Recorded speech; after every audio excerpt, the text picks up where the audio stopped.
So, have you ever been at a Goodwill and wondered, like, what if you donated your own clothing, or something of important, or something that may not have been of any importance to Goodwill? You donated your items to Goodwill, and then you came across a situation where you needed that item back. And you went and just stole them back from Goodwill. You stole from Goodwill? Do you think... No. I haven't done any of this, but in the hypothetical situation, is it okay to steal back your own item that you donated to Goodwill? I think you could just ask them for it, so that there's a mix-up. But what if it's a Karen that you encounter? Yeah. And they are not going to have it. Okay, Karen, give me the 50 cents. I'll give you the 50 cents you're going to charge for it. But what if you are also a Karen, but your name's not Karen, your name is Larry? Karen. Larry. Your name is Larry. Okay. Did I delete all the Larry David gifts? Larry David gift somewhere. I saw Wallace Shawn die. Wallace Shawn is dead.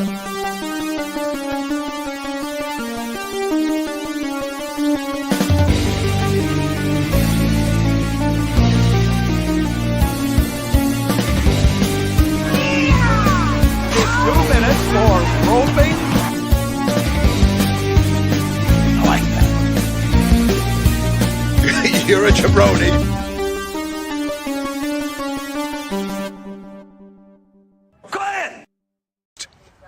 I don't understand any of that. Oh, you found one! I had to upload one quick. That was impressive that you uploaded that quickly. Can I just say, while stealing from Goodwill sounds bad, because you're like, oh my God, you're stealing from Goodwill, on one hand. But on the other hand, you paid for this thing originally, and we're donating it. You know what I mean? It's not like there's no overhead on this for them. There's no overhead on anything for them. It's true. Yeah. Exactly. So I'm just saying, I think, morally speaking, it's fine to steal from Goodwill is what I'm saying. Take that out of context. It's probably not good. They pay their people like $9 an hour. It's cool. Yeah, okay, you're right. Oh, God, we can't pay the good people better. Come on. You're supposed to be like a charity place. Take care of your people. Like it's supposed to be like not for profit, isn't it? I don't know. Maybe I'm wrong about that. I'm like 3 weeks overdue on gifts, so I'm just like sending them all right now. Yeah. Juice has been like fancy. All right, I haven't seen NASCAR Aloe in a while. Yeah, throw them up. Watermelon Smash. Classic. You feel like the jitters going away a little bit, Juice? Like Finally, settle down. I don't feel the urge to steal from Goodwill anymore. You know what? I've watched Mark McGuire talk about hitting dingers. Yeah. You know what I haven't seen? Just light up a cigarette. Where's the map? Right now. Pull up the map. Show us the map. Show us the map. Show us the There she is. I've been doing a lot of general trivia lately, and I have almost gotten to the point where I'm thinking about truly studying the map of the United States. Okay, I'm bad at geography. I know this is my weakness. And I need to get better. Also, Juice, I learned last night that you live in a state that is in the top 9 for income tax. I did not know Wisconsin's cost of living was that expensive. That's crazy. Yeah, we think it's cheaper, but yeah. I think that your cost of living itself is low, but we have the income tax. Yeah, we have a general low, but income tax. You're prepared for me to be hitting you with these questions tonight. I know. No, it's not good. Yeah, it's pretty bad. What about your property taxes? What's it like if you have a mansion? Well, that I don't know. That's why I live in an apartment. I've had to give up many. I've had to give away many side tables. I couldn't afford income tax. It's a seat. It's a seat with mobility. Yes, that was a trivia question last night. That was our final bonus. Name the top 9 states that have like the highest income tax. And I was like, and you think of you're New York, you're California, so they're on there. But there were a few states, Wisconsin being the biggest surprise to me, that I was like, would not have guessed. That Wisconsin is cracking? Yes, cracking the top 10. I can't even talk. Now, I got a great one at trivia last week. I got what one word is written above the coach's door in Ted Lasso. I got that at a trivia night. And guess who ran around and high-fived everybody's boards? I wish I would get questions like that at trivia. Can we switch trivias? I love our trivia, but sometimes I'm like, can you give me more categories that I know here, please? They did finish second a couple weeks ago. We did. She was giving me, was it only in May we were getting Star Wars questions because it was Star Wars month? We haven't gotten Star Wars in a couple weeks. I was like, hit me with a Star Wars one, Sherry. Well, I think I told the story that I did a trivia with a bunch of friends at a bar, and I'm sure I told this right after it happened. I know I did, but like every question, like science questions, were like tell us exactly how far away the Earth is from the sun, and it's like 94 million miles. I knew that when I was 16 years old. I've never known that. I'm certain I've never. But like most people knew that when they were 16 years old in school, but like nobody knows that now. But like it asked all these even sports questions. It was like extremely specific. Mm-hmm. And then we get to movie nerd questions, and it's like, what color was Obi-Wan's lightsaber in A New Hope? And it's like, my mom knows that. Yeah. We literally, the 2 Star Wars questions we were asked, like the most basic thing, and everyone was truly like baffled by them. And I was like, y'all wouldn't be able to handle real Star Wars trivia. Like this is basic stuff here. Andrew DiMolanta wouldn't even open the door for you. Yeah, he wouldn't. Yeah, like exactly. But then like the history and the science and then whatever, and like the riddles sometimes in ours, and those are like hella hard. Yeah. Also, we had one this week. Apparently, this is just turning into trivia rants here tonight. We had one this week that was a bonus because it's 4 rounds, and at the end of each round you get a bonus question, and of course like the last round the bonus question is always like the biggest, worth the most amount of points. But the end of round 1 was about radio hosts, and I was like, this is for the boomers. Like I don't know, man. And like we're not even young anymore. Like as a millennial, I'm not even young, but this was still like too old. I was like, I don't effing know this. I knew 1 out of 5. Yeah, I was like, Casey Kasem is like the only famous radio host, and none of the like hints that she gave sounded like it was him. He was an answer to one, but I did not. You should have just put Casey Kasem for all 5. For all 5 of them, and I would have gotten one right. But yeah, like there were all things that I was like, what the like? Who knows? So yeah, I don't know. We need to get more boomers coming to trivia with. We literally last night, me and the girls, we were like, we need to start recruiting. Who do we know that's good? Like who can fill some gaps in our like you have to. Yeah. Go to like senior facilities. It's like Schmodown, yeah. Yeah. We need I've got us on most of the pop culture stuff. Like we have we have some good knowledge in certain areas, but then there's a lot of stuff that just like I was like, well, these are gaps that we need to fill. You want to know the best pull I've gotten at trivia, and then I promise everyone I'll shut up about trivia. Whatever. This is great. This is a great. Just make it a whole trivia show. Yeah, this is a trivia show. So the biggest pull I got at trivia, and I want to see if anyone else knows this, and I just I sort of pulled this out of my ass, and I was so proud of myself. Do you know what city is known as the Crescent City, or also sometimes referred to as the city that Care forgot about? Crescent City, Iowa. Great guess. Buffalo, New York. Excellent guess. Mike knows this answer already because I've discussed this. He was working that night. He probably doesn't remember that he knows this answer, but I told you this was my biggest pull. This is how I deduced it. Can I take you down the path of how I got there? Please. So she says Crescent City. In my mind, I'm thinking the moon. I'm like, okay, what are cities that you don't sleep in? Well, of course, New York is a city that never sleeps, but they already have a tagline, so it's not them. Seattle? Vegas, you stay up late. But again, they're Sin City, so that can't be it. Where else are people partying? Where else are people partying? New Orleans. And the city that Care forgot about, President Bush does not care about black people. Stuck in my head from that telethon. And again, I know that's not what that tagline is about, but something about the word care stuck in my head. And I was like, yes, after Katrina, everyone acted like, oh, no one cares about us because the government kind of did fuck them over. And that's what stuck in my head. And I was like, guys, this is a shot in the dark, but I'm going to say New Orleans for these totally random ass reasons. And guess who is mother effing right? This Wow. I've never heard them referred to as the Crescent City in my life. I just started deducing things and I somehow got there. And I was like, I have no idea how I pulled that, honestly. But the second she said that, like that was, I could have run, I was doing a yeehaw.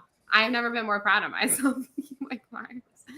Yeah. So I was like, there Mike Myers was next to Kanye before he went absolutely batshit. We all remember where we were when that. So, Crescent, Iowa has a population of 628 people. Oh, nice. Oh. According to the 2020 census. Big city. Very big city. Wow. You could say that Care forgot about it. You could say that. You could say that. I'm just saying, I've heard it both ways. I've heard it said. I'm just saying. Now you tell us, Garth. Yeah. It's so good. Anything is possible. Anything when you're by. So before we dive too deeply into this, I'm going to give our weekly update on our What the Show Fantasy Football League's draft standings. So we've had 7 movies released now. One of these is probably going to change either tomorrow or the day after, and it's actually the first 2. Currently in 7th place is Kim Denuzio with Ballerina, and 6th is PLD with Karate Kid Legends. But those should switch within the next day or so because Ballerina is only like 1 million behind Karate Kid. So our what we were hoping for is possibly going to come true, that Kim will be 1 pick away from Paul, and we can all just yell at her to pick the player we know Paul wants. So Hells to the yeah. Currently in 5th place is the new release, How to Train Your Dragon. So Bethany at the moment is 5th. That's going to change before next week. Listen, I know that y'all think I'm just soliciting this movie because it's my movie, but I truly would just like to say it's an absolute mother effing delight, and everyone should go see it. Okay, thank you. Juice, you are currently in 4th. Woo! Juice! Yeah. Currently in 3rd is myself with Mission Impossible. Benny is in 2nd with Thunderbolts, and Jeremiah Morris is in 1st with Lilo and Stitch. AJ will be joining the fray this weekend with Elio, and we will also have Brandon Buckingham, who is ecstatic that he got 28 years later.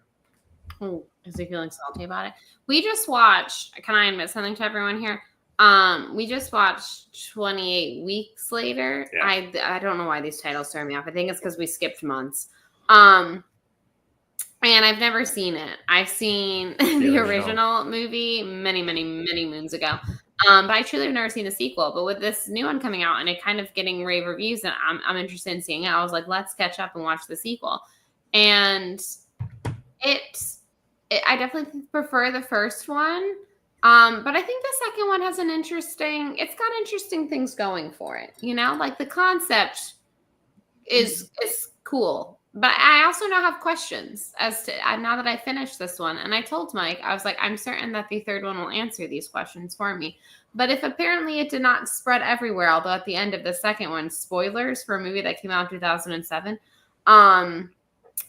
that's starting to spread through Europe.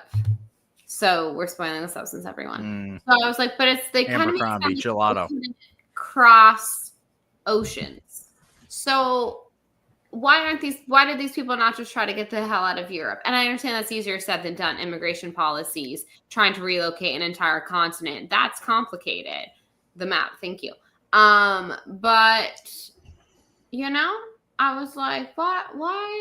And why did we try to bring England back? Maybe we should have just let them be gone. You know, maybe that was their fault for trying to reconstruct it. I don't know. These are my thoughts. You can kind of tell that they shifted the creative voices between films and it's shifting back kind of thing. So yeah. 100%. But yeah, I was like, I have questions. In theory, again, I don't think 2 is as strong, but the concept is interesting, you know? Mm-hmm. That's why you don't have kids. Okay.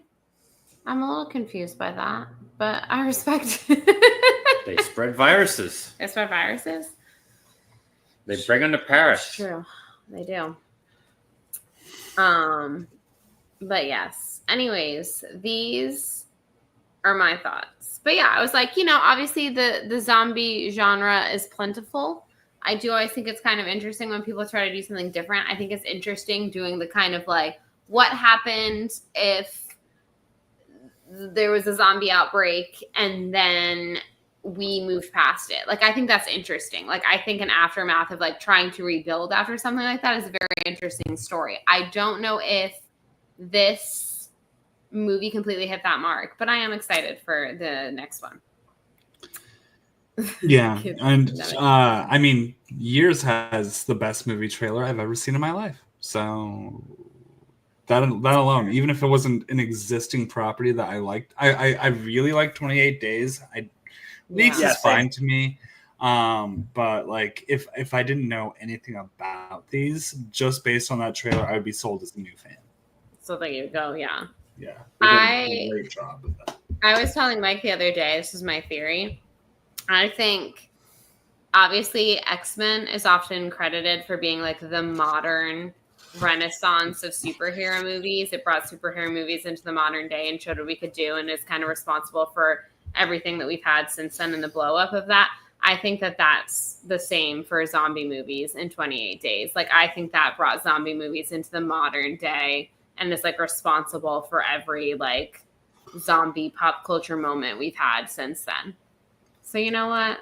Yeah, exactly. What y'all's facers are saying. This is my thoughts on that. Yeah. Well, and the crazy thing is like I feel like the 28 days later, 6 minutes. Yeah. It's certainly set in the zombie world, but like when push comes to shove, the zombies are there around the story, whereas the second one, the zombies are more of the story. If that makes any sense. Oh yeah. Kind of. What we're saying is kids are the cause of all evil, William. Yeah.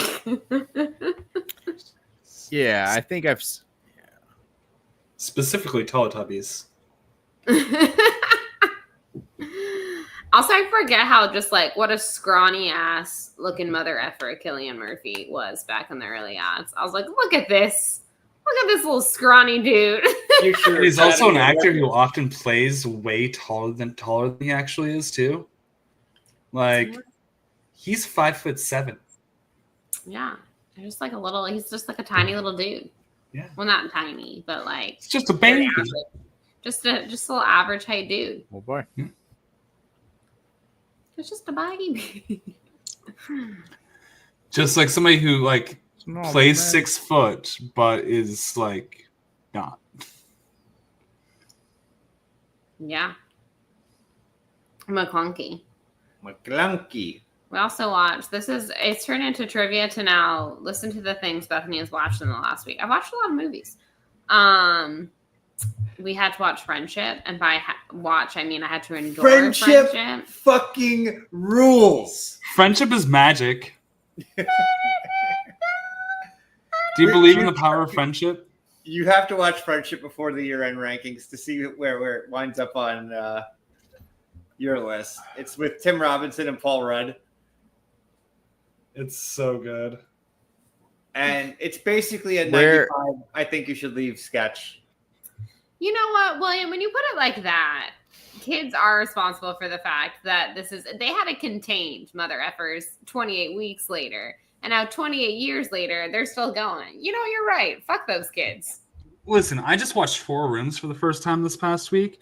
And like, if you leave a pair of kids in a hotel room for like a half hour, they're smoking cigarettes, popping bottles of champagne, they're finding dead hookers.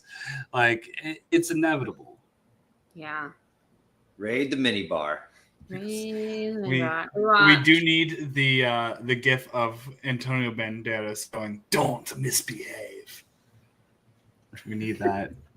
Oh, I did not mention this yet because we weren't on last week. You know how last week we were all like ranting about Mike Muir from Suicidal Tendencies? I fucking got a selfie with him at the concert. This did happen. It was a big moment. A very big moment. And I sent it to Bethany, and the first thing she puts is the skull and crossbones for "I'm dead." I was dead. I had died for him. I didn't even get to experience it, and I was dead. Hold on, I'm gonna find it. I'll upload it. So if anybody hasn't seen it, yeah. So what the hell were the odds that after we were having that conversation that would happen? That's pretty awesome, dude. So good. And you're wearing the same hat. Twinning. All right, hold on one second. I'm gonna get this. Oh, Juice, thank you. Don't juice me. Okay. So I know Mike hasn't seen it. Have you seen Four Rooms, Juice? No. I mean, it's been on my list for since I've had a list. Because it's obviously Tarantino and all those weirdos. But here we go. I got it. It's never nice. Literally, like we did that stream on Wednesday, and we're talking about him for however long, and then 3 nights later, there I was at the show again, and fucking he's right there. He's super cool. Like they got done with their set, and he just was like telling people, "Come on over, dude, take a selfie with anybody who asks." Do y'all want to know what's even weirder? There we were talking about Abercrombie Gelato guy, and I got a selfie with him. Can we pull that up, please? Just kidding. I did not. But what an icon. Abercrombie Gelato. Yeah, that guy will forever be in infamy. That needs to be your fantasy football team name this year. Yes, absolutely. Well, no, and that's what and the whole Goodwill thing I brought up. Like me and my friend Austin are wanting to create this Curb Your Enthusiasm show called Pizza USA, where I'm like Larry David, and we take all the weird stories from our lives.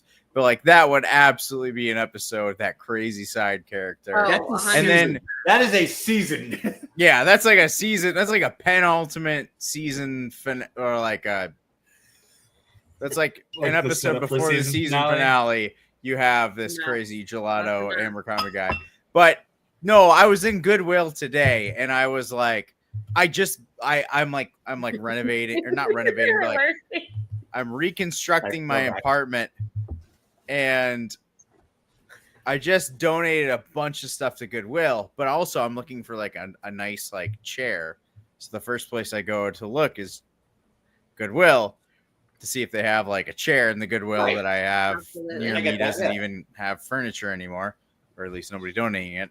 So I'm I'm walking through the clothing plate aisle of Goodwill, and I'm just like, what if I had donated something and then it turns out that was of some sort of importance and I needed it back? It was obviously I would buy it back, but what if a Larry David or somebody type character? Right. I think of my own grandfather. My grandfather would absolutely steal it and justify I know legitimate people that would just take it. Oh yeah. So 100%. It spawned a whole that could be a whole TV show episode. So the twist for this I just thought of is saying, "Oh, I have my receipt for the donation." And it's well, now you're just doing tax fraud. That's a Seinfeld episode if I ever heard. Yeah. Jerry, I figured it out. You donate it for the tax write-off and ask for it back. It's a win-win. That is very Kramer. Yeah. Huh? That would be very Kramer thing to do. That would be an episode of a sitcom. Goodwill tax fraud. Goodwill tax fraud. Yeah.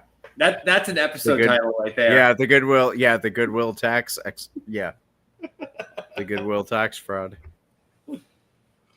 There I was. I always love they ask if I want a receipt, and I'm like, am I really? Have I donated enough that this is really going to claim? This is worth claiming on my taxes? I think not. More times than not, it's like we're just emptying out some old clothes that we don't need. Right, exactly. Like, Yeah. I'm good. They're likely not even going to make the shelf. They're just going to toss them. Yeah, exactly. Right.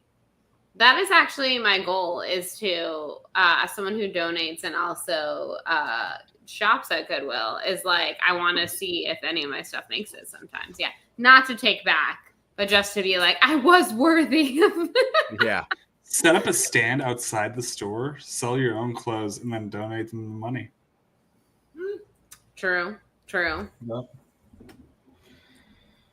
I did give away 2 Green Bay Packer jerseys, an Aaron Rodgers and a Jordy Nelson jersey that I had. I bet someone will want them. So I'm sure, yeah. Like the Jordy Nelson one, I would have kept as a throwback, but the Rodgers one, fuck that, that's gone. No, I kept my Zach Ertz. Zach Ertz is good enough for me. Yes, never give that one That's away. all I need. 100%. People want to be, although I kind of want to donate it just for people to be confused. Like, they make Zach Ertz on it. They make, yeah. That would be, that's like the other side of a gag, is like, you make jerseys that don't make sense. Yeah, you make like a Tom Brady Steelers jersey, or like whatever. You just like make all these jerseys that don't make sense, or you make a Green Bay Rodgers jersey, but you give it the wrong number. Right. Yeah. And then you donate it to Goodwill. Doubt it. Then someone just to make people like it's 13 instead of 12. Right. And then they're like, oh, this is a rare misprint. And it goes for like $10,000. See, completely unrelated to that, I've wanted a UTEP McGruber jersey for ages. It's one throwaway gag. It's one line in the movie McGruber of how he was the starting tight end for the University of Texas El Paso. And I was like, I need that on a jersey. Do you think they exist? I think you can get one custom made. Probably. I'm sure if you went and looked, there's somebody probably has someone online somewhere. That's the internet is a beautiful thing for that reason. Yeah. People have screen printed T-shirts, but I haven't been able to find official jerseys. Yeah. That would be great. That would be so funny. If you're ever in Vegas, I think it's in Paris, the Paris hotel. There's like a sports memorabilia store, but they have all those kind of like all the jerseys from Major League. Like if you want a Shane Falco jersey, Mighty Ducks, they have all that kind of stuff in there. That's on my alley. So I wonder if I think it was in Paris, if I remember correctly. That would be interesting to see. I remember the thing, and I almost bought one. I talked myself out of it because it was a little more than I wanted to spend. But they had the original XFL jerseys, and they had a "He Hate Me," and I was like, "Oh, I kind of want this." Silly. Speaking of Vegas, before said Metallica show, I went to the casino in Tampa, and I usually play blackjack. My buddy Brian's like, "Let's go play roulette." I'm like, "Okay." I hit 2 numbers back to back. Single numbers, yes. So on the one of them, I was playing my birthday and her birthday, and then I also was playing black, loves me. odd, and middle row.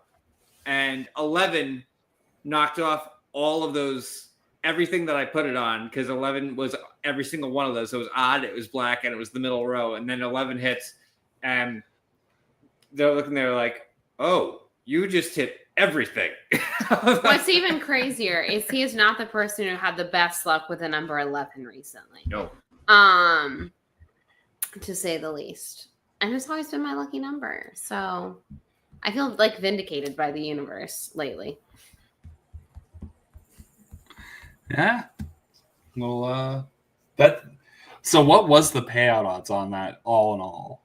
So the number itself is 37-1, and then it's 2-1 for odd, 2-1 for black, and then it's 10-1 for the middle row. So I don't understand how roulette works. I think I made a little over $200 on that grand total $20 bet. That's awesome, man. Yeah, and then so the funny thing was the very next one, 20 hit, and those were the two numbers I was playing. So then I made another 75 right after that. So then I was like, you know what? Here, I tipped the whatever you call them, the person that was hosting the table, took the money and went and bought lunch. Nice. There you go. You're welcome for playing my birthday. I feel like I had a hand in it. I didn't really, but I did at the same time. So yeah, that was at the Hard Rock Casino in Tampa, which we've had varying degrees of luck at. It's a kind of a rite of passage for us. Like, if we ever go to a concert in Tampa, you have to go there beforehand. Like, you can't not, because if you go to the amphitheater, it's pretty much right across the street. This one happened to be at the Tampa Bay Bucks Stadium. I'd never been there before. It was I was on the floor because I had the snake pit, but I also was in the club level for a little bit beforehand because that's where actual seats were supposed to be. Club level in Tampa Bay, by the way, is very nice. Like the concessions area and stuff. Yeah, that's actually very, very nice. And they have, like, if you actually have the seats there, they're like full padded seats. Like, they're a little bit wider than your normal seats. So they look like they're pretty nice.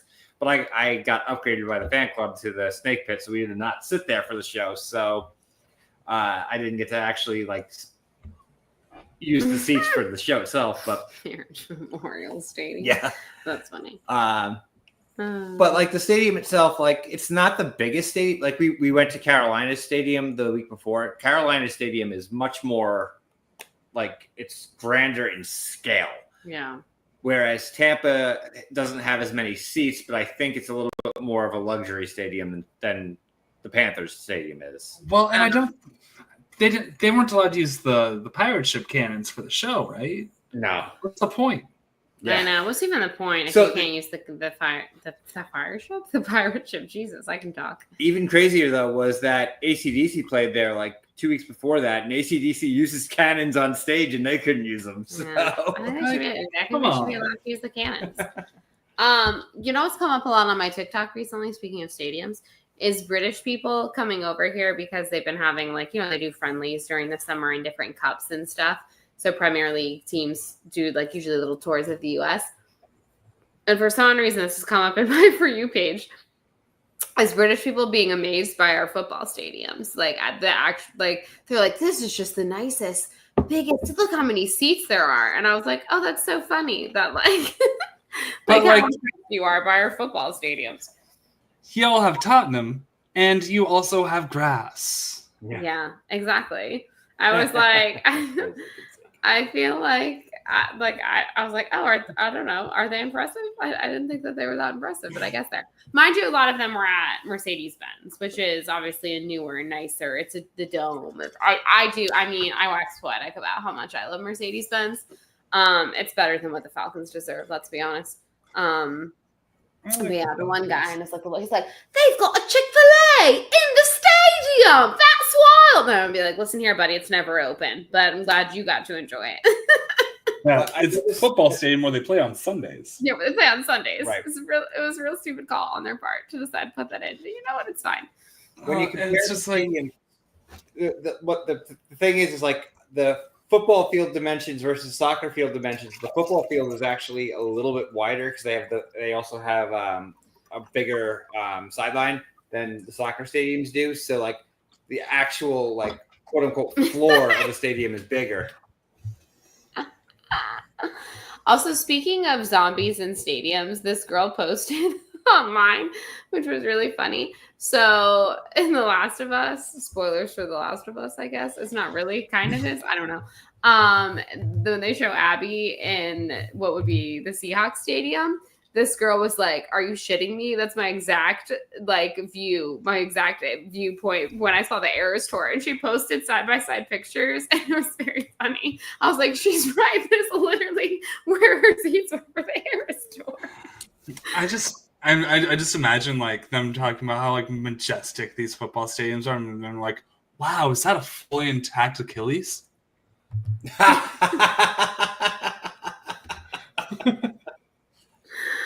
Your feet don't stick inside the ground when you run? Yeah, it's crazy. What would you say? What's your favorite stadium you've ever been to? While we're on this topic.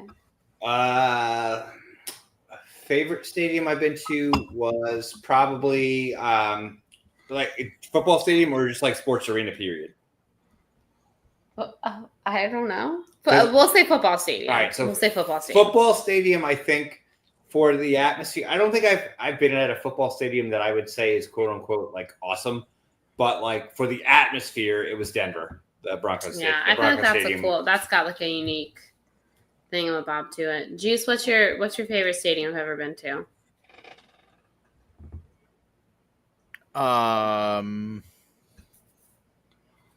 Yeah, again, in general or football? I mean, it didn't have to be for a football game, but like a football stadium that you enjoyed. Okay, good, because I have been inside of Lambeau Field, and then they said like tours were $8 a person, and then my grandfather was like, "That's way too much money. We're not doing that." So I've never been in a football stadium. No, but that's a lie. Michigan. We got to walk around Michigan. Yeah. Not Michigan State, but the other Michigan, like Michigan non-state. Yeah. Michigan regular. They're kind of like Michigan. If we're being honest. So one of the two. Because you like. I got to see that, and then you go down. Yeah. And that's so I got to see that stadium. That was really cool. Yeah, I was like 12 or 14. That was cool. Like, that's the only like football type thing. Otherwise, high school, not good. Not not me heckle them. I've yelled a lot of like, "Hey, where'd you learn how to quarterback?" Like the toilet store. Like yelled a lot of that type of stuff. Yeah, that's vibes. But when it comes to baseball, I did get to go to Busch. Yeah, to St. Louis, and that's been my favorite stadium sports game, sports ball experience. St. Louis Cardinals, seeing Albert Pujols when he was on the Los Angeles Angels, come back to Busch Stadium. I think baseball, my favorite probably was Camden Yards, the Orioles. I'd love to go to that. Yeah, they say it still holds. That came out in the '90s, and they say it still holds up to this day. That was probably the nicest ballpark I've been to. In terms of like all sports, like any kind of arena stuff, it's the T-Mobile Arena in Vegas. The Golden Knights play there. That was the nicest one I've been to. Anyway. Well, Lego, let me tell you about MetLife Stadium. Yeah, I'm gonna get. Is that your favorite? Is that your favorite stadium? Football stadium? It has to be by default, and it is a liminal space. There is nothing anything about it. I do think football stadiums are kind of liminal spaces in a sense, but I also think that they're very different at the same time. I also think college stadiums are vastly different than NFL stadiums. I've been in Memorial Stadium for Huskers stuff, but and it's pretty nice. But like the thing is with MetLife is you get the mixture of the New Jersey smell with the stadium smell together, and it kind of smells like a Wook's house. Yeah. MetLife has one of the higher capacities. We looked this up once, like what NFL stadiums have the highest capacities, and MetLife's up there. Mm-hmm. I think it's 3. Yeah, like it's definitely in the top 5. I think you're right. I think I'm pretty sure it's in the top 3. That sounds right to me. Is it 2? It might be 2. It was like way higher than I thought it was. I was like, oh, dang, look at you, MetLife. I love a stadium. I'm also, the other day we talked about this at work. I love airports, and I'm one of the weird people who love airports. So, like, don't take my word for it. Newark, dead last. Yep. Oh, for sure. If I'm ranking stadiums, Newark is going to the bottom pits of hell, in my humble opinion. Mm-hmm. Terrible airport. 0 out of 10 would recommend. The only thing Newark has going for it is I've taken a lot of international flights out of there. So it holds a special place in my heart, and which, like, if I'm going there, it means I'm getting to go to, like, another country. And that's 0 stars for Newark. But overall, Yeah. When all the FAA stuff started coming out, it's like, avoid the Newark airport. And I'm like, I already do. Already doing that, buddy. Already doing that. I don't know. It's terrible. I don't know if we've told this one on the show before, but when we went to the Manhattan Schmodown event back in 2019, yeah. So we both wake up still drunk, like not hungover, still drunk from the night before, and we had like what was supposed to be, I want to say maybe like an 11 o'clock flight, something like that. Our flight got delayed multiple times, so we wound up stuck there for a while. This comes into play for a sec. So we're literally going through, you're going through security, and we hear a big, "Hey guys," and we turn around. Rachel Silvestrini just so happens to be right behind us going through security. Yeah. And it turns out we are at the same terminal as her. So we go through and everything together, and we find out our flight is delayed. So we're like, we need to get some food. And the terminal we're in has nothing. It's like it's got like the Hudson newsstands and things like that. And that's mother effing it. You think, oh, I'll go through security and then it'll open up a plethora of options of food for me. No, that's not the cards we were dealt. So Rachel's flight was on time. She's going back to LA. We're going to Orlando. We're actually flying into a hurricane. So the flight that we were on actually was quite empty by the time it actually had its like third delay, and we finally got on the flight. But we had to go back out past the security checkpoint to go to another terminal and then go back through security a second time to get back to our gate. Newark, you're stupid. You're a stupid, stupid airport, and I hate you. Who designed that? Stupid. Absolutely. Uh-oh. You're muted. I was just saying it's so bad, but the outside does look like a Tony Hawk level. Yeah. So it's got that going for it. Well, so AJ and I had somewhat similar experience at Newark. Not exactly the same, but like we knew that PLD and Kim were going to be a little later. We literally were going to sit at an airport bar was our thought. And AJ had checked his bags. He had to go get it. So he had to go, out to the baggage claim. And Newark does not have a bar before you go through security. So we had to figure out plan B, and then we wound up at a dive bar 5 minutes outside the Newark airport. While AJ was actively going through congestive heart failure. A dive bar. It's fine. A dive bar where the average drink probably cost $5 or $6. And there were 3 bar tabs, and 2 of them were over $200. Yes. I don't know how any of you survived that weekend, honestly. The more I think about it. We haven't used the term Jersey Mike in a while. Hey, Jersey Mike. I haven't been Jersey Mike in a while, but Jersey Mike's a different kind of beast. Yeah. Yes, I have heard. Oh man, I had a whole thing I was gonna say.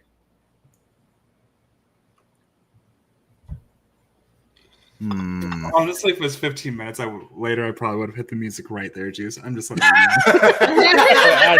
I know.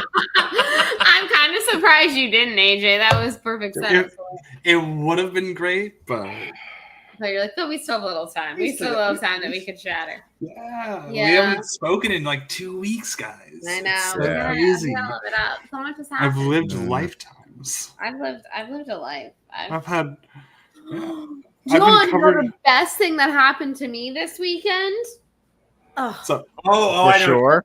This is good. This is okay. Good. So I really wish y'all could see it because they were selling professional videos. I should have bought one. That's my bad. That was a mistake I made. Anyways, I went to my niece's recital. Mike and I enjoy this. It's an annual thing, obviously. Mike usually gets to go. Sadly, this year because of work and because he took the last 2 weekends off beforehand, he couldn't really do that. So I had to go. I was representative. I drive down there, and she's been doing this for 4 years. This is her first year in a proper ballet class. She was in pre-ballet, obviously, before because she was younger. And you go and you see the recital, and of course, it's a mix of ages. You have all the way up to seniors. doing like good stuff to the little kids. Obviously, the tiny little kids are the best though, because like they're just like up there waving and they have no idea what's going on. I'd like to preface this story by saying I think we've talked about our favorite whale at SeaWorld before, but when Mike and I used to live literally right down the road from SeaWorld, also if anyone's curious, no, we did not give them money. We got in for free. Okay, I just want to clear my conscience. We got in for free.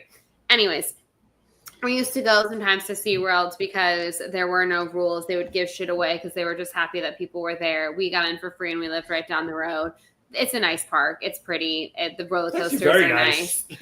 Again, I'm not condoning their practices. I'm just saying the actual layout of the park is well maintained and nice. Anywho, we used to go and watch some of the shows, the dolphin shows, the whale shows. Obviously, they do them a little different now than they used to. But there was this one whale. His name was Trua. And he was a little shit. He liked to fuck things up. And we loved him. You would go to a show, and of course, the whales are supposed to do their little, things with the timing that they've trained them to do. And this guy was like, free swim. And he would just like go. He would go back to behind the gate. They were like, and whales are unpredictable. And because we're in trouble with the people, we can't do anything to stop him from doing this. They didn't say that part out loud. The best is what he did the other, though. Is like he'd finish his routine and they'd be like, well, I'm just staying out here. Yeah. And sometimes he wouldn't leave on cue. We went just to see how Trua was going to like screw things up for these poor people. It was fantastic. We love him. I hope he is thriving. I hope he is doing well. Anyways, he's fun. He's flirty. Yes, he's funny, flirty. So we love Trua. And anywho, this weekend, I got to see the Trua of dance recitals, y'all. And it was iconic. There was not a single person. I was laughing so hard, I was crying.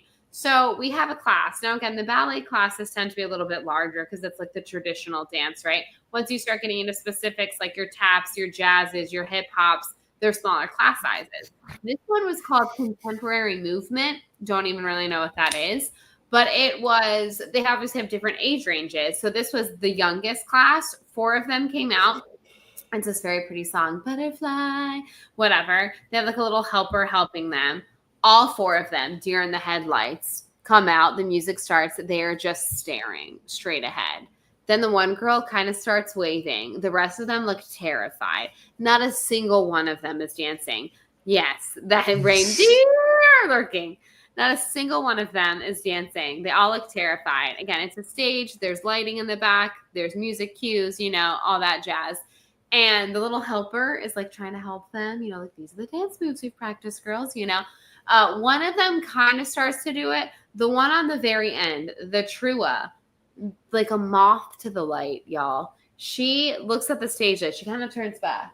Then she just straight up runs to the light and just stands there for the rest of the performance, staring at the light, like her back to all of us, staring at the light. I'm dying. This is like the 3rd performance of the recital. My niece is number 15, and I'm like, nothing is topping this. Everyone go home. Nothing is topping the Contemporary Movement performance. What an icon. It was great. I was like, can I buy the professional shot recording of this? Yeah. I don't need the rest of the footage. I just want this Contemporary Movement performance. It was so good. Mike lives for the little kids messing things up. And so I was like, it's the best mess up of all time. It was so great. It's funny going to those things because like you have like the high school seniors who are like super serious. This is like for most of them their last dance. Yeah. Hours, literally and metaphorically. They have like all their teachers crying, and I'm like, I don't care about this. I don't care about Yeah. I want to see this little kid fuck it up. Like, oh, wow. Yeah. So good. But yeah, solid Truas out there in both whale and human form. Shine bright, little stars. Shine bright. You're amazing. Stay curious. Stay curious. That would have been the one. We missed that one too. No, ding it, guys. I still want to know what Juice is gonna say. Speaking of being curious, I still have not thought of what. I was like, it's come to him now. No, it has not come to him. That's okay. Wait. So Paul Rudd plays a weatherman, and his fucking catchphrase is "Stay curious. Yeah. Stay curious. I was like, is that intentional? Like, is this supposed to be an homage to like Anchorman? I wasn't sure. It is. Anybody who has, like, again, if you're just joining us, or you have the movie Friendship, we have two of us giving it an A+, one giving it an F-. That tells you everything you need to know about this movie. It has the most unpredictable but amazing trip of all time, in my opinion, in a movie, because I don't want to spoil it whatsoever for anybody. There is no way you can guess what happens. It's one of those. I have no idea what the next thing you're going to say is. Truly something, yeah. And still, my favorite line delivery in the entire movie is, "Thank you for the baked potato." That was pretty good. Bethany, tell me, just use it in an everyday conversation tomorrow. Just say exactly like that. Tell me it's not an earworm. It's going to be stuck in your life. Well, something that is not what I was thinking about, but something we should talk about. Oh, yes. Oh, wait, not that. Side table? Spaceballs 2. Spaceballs 2, The Search for More Money, is finally coming out. Money. First off, if I'm not mistaken, Mel Brooks is going to be over 100 when it releases. Yeah. I'm like, can you please film his scene like tomorrow? Yeah, I'm sure that. Oh my gosh. That's got to be the first thing they film. It has to be the first thing they film. Yeah. And there is like, yes. So true. This is one of those movies, there's a big one coming out for me this year. This is Spinal Tap 2, where I am simultaneously so excited and also so terrified of it. And Spaceballs 2 is also in that same category. Like, the second they said it, I'm like, if they get this right, this is going to be the greatest thing ever. But please, don't miss the mark. Like, yeah, because very few, especially in comedy, legacy sequels work. What would you even say the best like legacy sequel to a comedy is? Like one that came out like way after the fact. I'm struggling to even think of what the best one would be. Space Jam 2, a new legacy. Oh god. The trailer being what the trailer was definitely.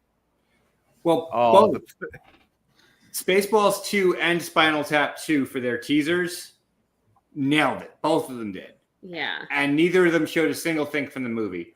But they understood the assignment, like knowing what they needed to do just to make the public aware that it's coming. And I thoroughly loved both of them. Spinal Tap 2 is my number one most anticipated movie of this upcoming year. I am so excited for that. It comes out in September if you weren't aware. That's such a funny way to say wicked for good. Well, it's a funny way to say we know that that's yours. But at the same time, it's like, I'm going to throw out the Naked Gun's coming out, and that's while it's still in the same lineage, it's somewhat of a reboot. But these ones are actual sequels. Mm-hmm. Spaceballs, though, is giving us Rick Moranis back. Like, we have not had Rick Moranis. Effing Moranis that's crazy news. That's worth it to me. Yeah. It's going to be difficult to watch without John Candy, but at the same time, I think Josh Gad will do service and not like making a reboot character, but maybe somebody who's also a Barf family member or something like that. That's kind of what I'm expecting. Actually, is that it's somewhere in his lineage. I'm trying to think. I'll say this: in the last since Avengers Endgame came out, or maybe Spider-Man Home, whatever dumb, the last the most recent one thing. Yeah, with the three of them. Since that movie, I don't think there's been a movie where I've been like, I will see this in theaters. Spaceballs, because of Rick Moranis, I will see this in theaters. That's the only. Life is good. Sorry, Comedy Legacy sequels. I was looking for one that I could say something good about. Spaceballs 2, like the first available Showtime, I'm going to. Like, yeah.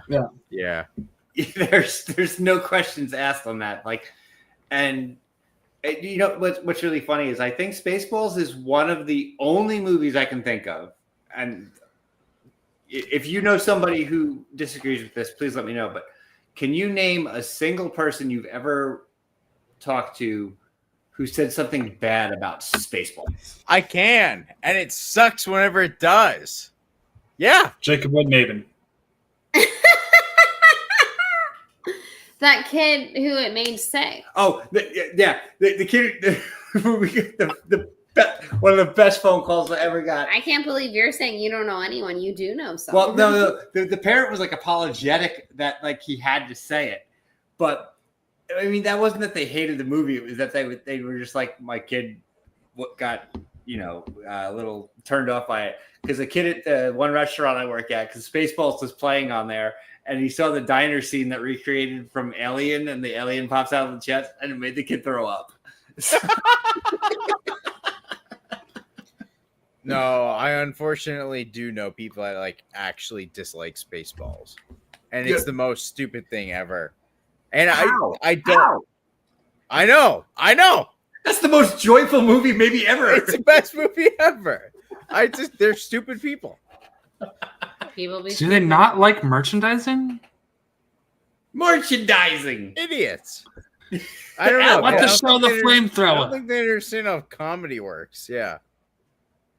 Like there's a few movies that I would say, like in terms of comedies, that like I don't know, like The Princess Bride's another one. Like, how the hell can anybody say they don't like The Princess Bride? Oh my gosh, yeah, exactly, yeah, of course. You know, when you get something like that, Spaceballs is definitely there. Definitely. Like, there's no defined audience for them, and I don't understand how you can't just enjoy yourself watching these, like those two in particular. I think those are two A+ movies. That's like, it's like Wayne's World too. Like Wayne's World, I feel like falls in that same. So Wayne's World, I will say this: like we obviously, you and I have a huge love for it. Wayne's World, if you showed it to some like a kid today, I don't know. Okay, sure. A kid today, a product of his time. But like Princess Bride is absolutely timeless. And I feel like as long as like you, back in the day, not necessarily as much, but as long as you've seen like one Star Wars movie and you watch, that might be the problem with how many people haven't seen like the original Star Wars that we would assume have. Yeah. But like, why are you watching Spaceballs when you haven't seen? It was the Star Wars I grew up with, man. We had a VHS of Spaceballs. We didn't have Star Wars. This is an actual AJ fact. A lot of people do say that, it's one of their favorite Star Wars movies. So it is, yeah. It's better than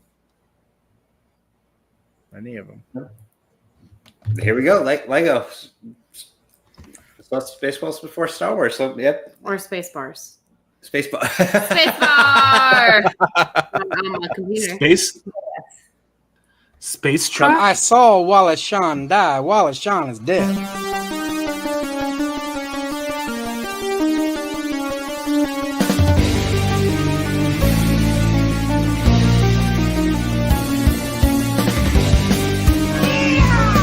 It's 2 minutes for roping. I like that. You're a jabroni.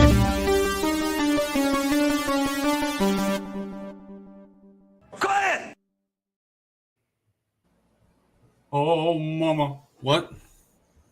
Spaceballs? Spacebar? Space truck? NASCAR